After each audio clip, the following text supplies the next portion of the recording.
ശബരിമലയിൽ ഈ പ്രശ്നം നടക്കുന്നു എന്നുള്ള കാര്യം ഈ ദേവസ്വം ബോർഡുകളിലെല്ലാം അഴിമതി ഉണ്ടെന്ന് ഒരുവിധം എല്ലാവർക്കും അറിയാവുന്നതാണ്.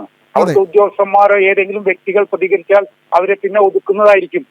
ഇതാണ് അവിടെ ദേവസ്വം കൊള്ള നടക്കുന്നവരുടെ ശരിയായ രീതി. അതാണ് അത് ഗവൺമെന്റ് ഓഫീസിൽ എല്ലായിടത്തും അങ്ങനെ തന്നെയാണ്. പലരും കൈക്കൂലി വാങ്ങുന്നുണ്ട്.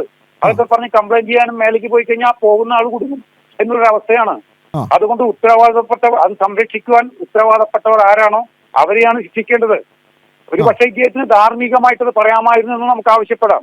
പക്ഷെ നിയമപരമായിട്ട് ബാധ്യതയില്ലാത്തൊരു വ്യക്തിയെ ഇത്തരം പ്രശ്നത്തിന്റെ പേരിൽ വലിച്ചേച്ച് കൊണ്ടുവന്ന് അത് ഹിന്ദു സമൂഹത്തിലുള്ള അവഹേളനമാണ്. ഹിന്ദുവിനെതിരെ പ്രവർത്തിച്ചാൽ ആരും ഒന്നും ചോദിക്കില്ല. ഒരു സാധു ബ്രാഹ്മണനെ കുടുക്കി കഴിഞ്ഞാൽ അത് സവർണ മേധാവിത്വത്തിന്റെ പേരും പറഞ്ഞ് ഈ പ്രശ്നത്തെ മൂടി വെക്കാമെന്നുള്ള ഒരു കുബുദ്ധികളുടെ രാജ്യദ്രോഹ ശക്തികളുടെ ഇടപെടൽ കൂടിയാണ് ഇതെന്ന് സംശയിക്കേണ്ടിയിരിക്കുന്നു.